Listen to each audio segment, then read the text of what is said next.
After opening her studio in 1999 at the age of 19, Shani Wendell has been able to expand and grow the dance community of Lake Country with both her inclusive classes and more competitive-oriented programs. With the school expanding in size and stature, she has increasingly been able to provide classes to all ages in genres ranging from ballet to hip-hop to gymnastics.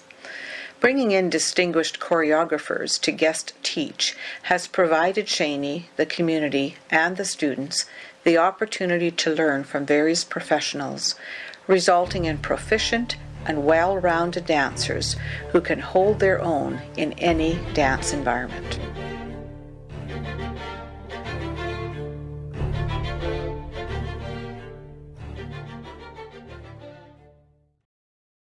Well, I started dancing when I was 3, I think, probably right around the time I learned to walk.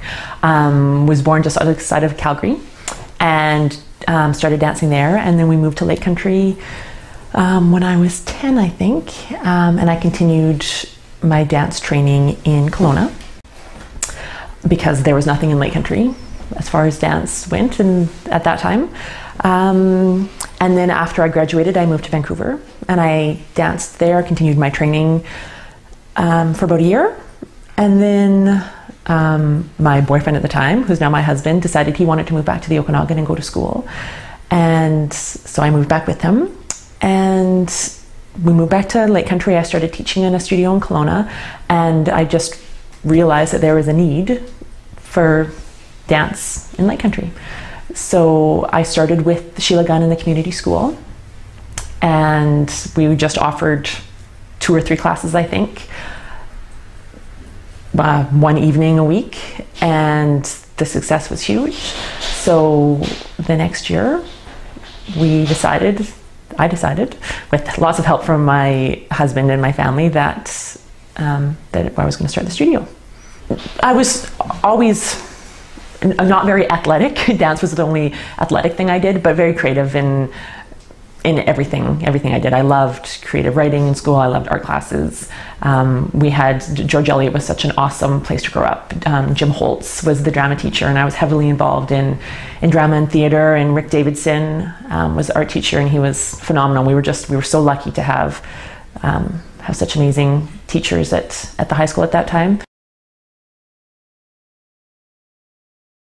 It was small to begin with, but it quickly grew because I think there was just a need for it.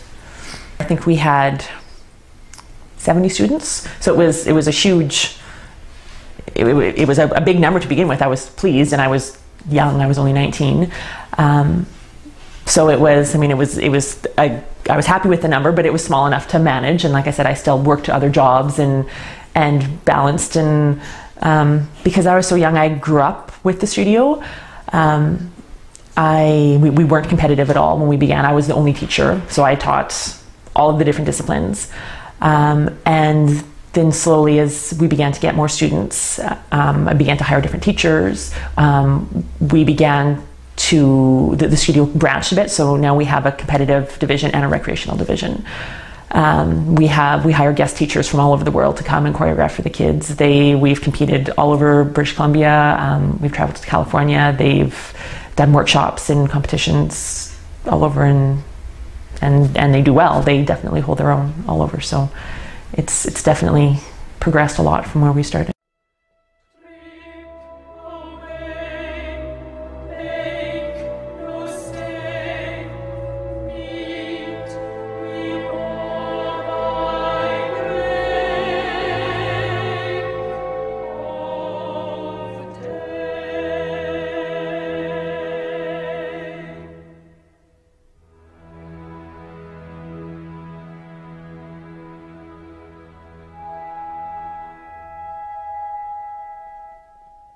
It's a fine balance. As we grow, the competitive and the recreational division, and like I said, because when we started, we were just recreational, and then so finding that division, finding the right balance and the right focus. Dance, I think, should could be for everyone. Anybody who wanted to just come and dance. It doesn't matter if you have musical bones in your body or not. You should just be able to come and enjoy it. And there's enough different forms of dance, enough different aspects that you should be able to come and enjoy it. And that's why I love the recreational part of it, because you have kids that are starting at maybe 13 or 14 years old and they've never danced before, and they just want to come and have fun, and it's a great form of exercise, and it's social, and it's good to build their confidence and their coordination. So I think that it's super, super important to keep, to just make that available to girls and boys for sure. And then for competitive, it really is a whole different world, because we do Royal Academy of Dance exam, and it's very strict. It's a very strict syllabus they follow. It teaches amazing things, amazing disciplines, but it's definitely for kids that are more serious. And then as well, when we compete, we're traveling all over British Columbia for sure. And it's amazing. It's amazing when you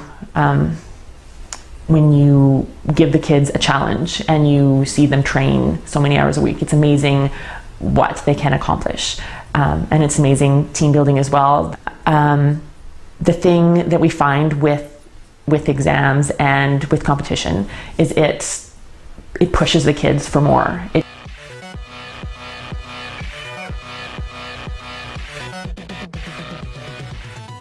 When we did go to California, it was this awesome workshop put on by Disneyland. And there were dancers from all over the world. There was kids from Australia and Japan, and lots from the States, and lots of other studios from Canada. And so there was like 800 dancers, I think, and we got to lead the parade. Our kids were picked out of all of them to lead the parade down Main Street in Disneyland, which was just...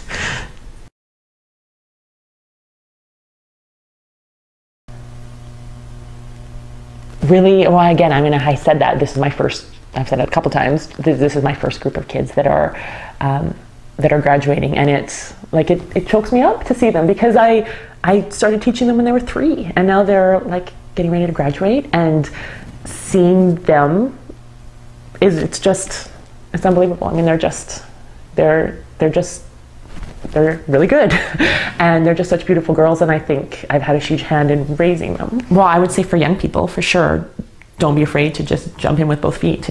Don't hold back, especially in Lake Country, because we are so blessed to have such a great artistic community, and the support of the community.